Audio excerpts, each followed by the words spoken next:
We are carnal. We only know ourselves in the physical realm. And we look at our actions. You go look in a mirror and there's gray hairs and wrinkles and zits and ugly. And you think this is like Jesus, this is righteous. Or you search your mental, emotional part and you know that there's things in you that are wrong. You got bad attitudes and things like this, and you think this is like Jesus. No, your body and your soul are not like Jesus, but in your spirit you were created righteous and truly holy, implying that there is false holiness. You know what false holiness is? Trusting in your actions, coming before God. See, I was a modern day Pharisee. I got born again when I was 8, but until I was 18, I was trusting in my own goodness and thinking I was better than other people and looking down on them. And that was self-righteous. Did you know that the only people Jesus ever rebuked were religious people? He never rebuked prostitutes, publicans, tax collectors. There's all kinds of things. He showed mercy towards them, but he was merciless towards religious people because they trusted in their righteousness. And the only sin that God can't forgive is that sin of self-righteousness, where you're approaching God in your own goodness and in your own merit. You have to recognize that John chapter 4 verse 24 says God is a spirit, and those who worship Him must worship Him in spirit and in truth. When you come before God and you say, oh God, I'm so unworthy, and God, I've failed, and God, I don't deserve anything. What you're talking about is your flesh, your physical actions, your mental, emotional part of you, but in the spirit, you have been created in righteousness and true holiness. You have the same Spirit on the inside of you that raised Jesus Christ from the dead. As He is, so are you in this world. 1 Corinthians chapter 6 verse 17 says, He that is joined unto the Lord is one spirit. And that word one there is the Greek word hes, H-E-I-S, and it means a singular one to the exclusion of another. It's not talking about that God's up here and we're down here. We're parallel, but we're kind of like Him. No, it means we are one to an exclusion of another. If there's such a thing in the spirit realm as ounces and molecules and atoms, you are ounce for ounce, molecule for molecule, identical to Jesus in your spirit. And this isn't something that comes and goes based on your actions. I'm not even going to try and explain all of that tonight, but I've got at least one more session here, and I'll explain how that this is how it started, and you're also sealed and protected, and you never lose that right standing with God. But in your spirit, you are identical to Jesus. You have His power. It says in 1 Corinthians chapter 2, verse 16, that we have the mind of Christ. Man, that's a radical statement.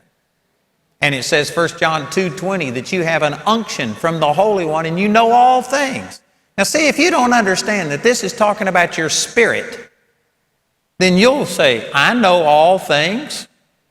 And man, you can just think of all kinds of things you don't know. And you'll say, the Bible is so hard to understand. It's because it's not the part of you that's born again, and the part of you that has this life in it isn't your physical mind. It's not your body. It's your spirit. In the spirit, you have the mind of Christ. You know everything that God knows in your spirit. That's awesome. I'm assuming that the quietness is you're chewing on this, you're thinking about it. But let me just give you one application of this that, you know, a number of years back, it would have been,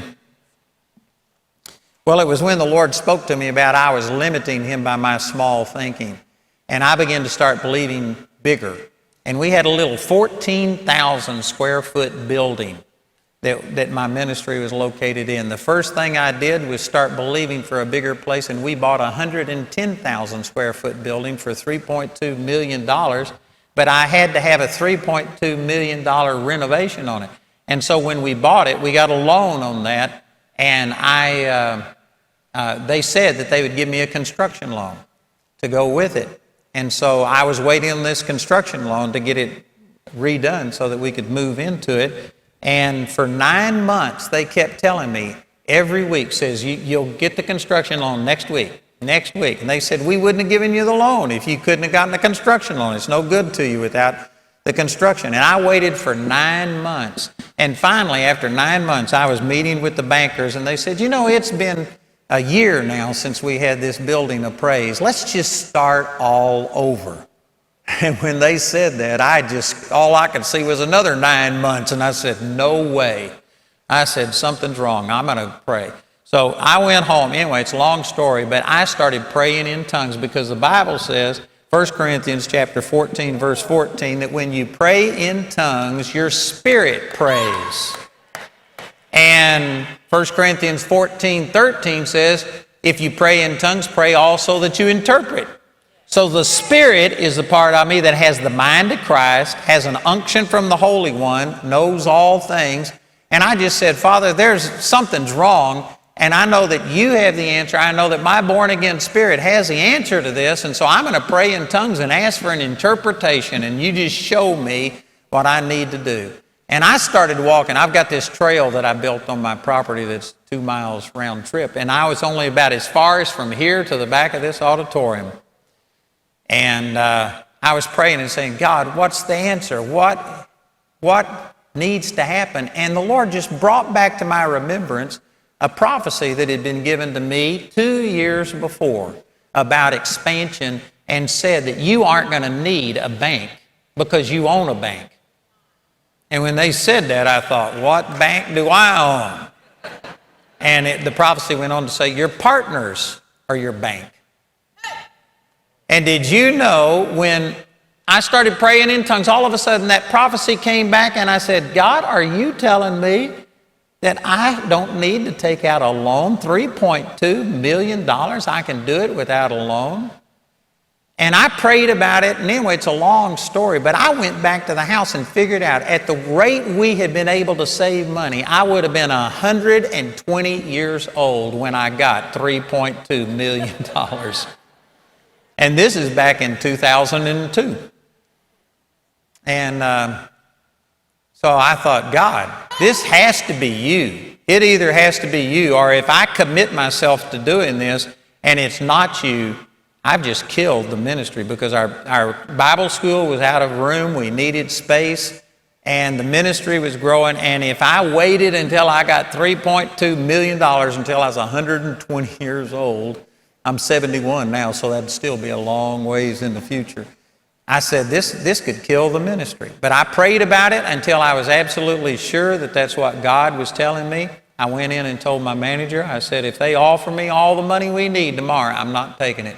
And sure enough, the very next day, Wells Fargo said, you don't need 3.2, you need 4 million. We've approved you for 4 million, and they offered me 4 million. And I said, too late. And I turned them down.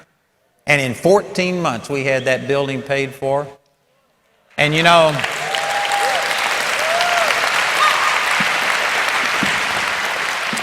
I'm only saying this to glorify the Lord. It is not for my benefit. I know some of you will misunderstand me and probably accuse me of things, but I'm honest. Prior to that time when the Lord spoke to me, did you know our income was less than $2 million a year.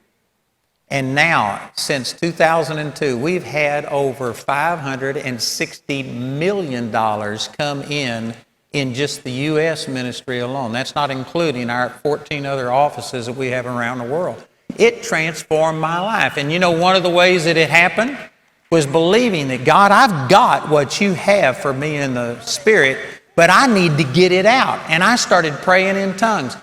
I didn't pray in tongues to get God to move and to give me something, but I prayed in tongues to draw out what was already there. There's a difference. It's like a person leaning up against a well and saying, I'm thirsty, oh, please give me something to drink. And they're leaning against the well. They got life-giving water right here, but it doesn't do you any good unless you know how to draw it out. Speaking in tongues is just like flipping a switch, like turning on a pump that starts releasing this supernatural power of God that's on the inside of you. But you've got to do it in faith. It doesn't just automatically work. You've got to, in faith, believe. It says in Hebrews chapter 4, verse 2, that the word preached unto them did not profit them, not being mixed with faith in those that heard it. You've got to do everything in faith. You can pray in tongues religiously, where you're just going through the motions. And to prove that, you can look in 1 Corinthians chapter 12. Paul rebuked them for the way they were praying in tongues, because when they came together, everybody had a tongue. And he says, cut it down to 2 or 3 at the most, and there has to be an interpreter to go with it.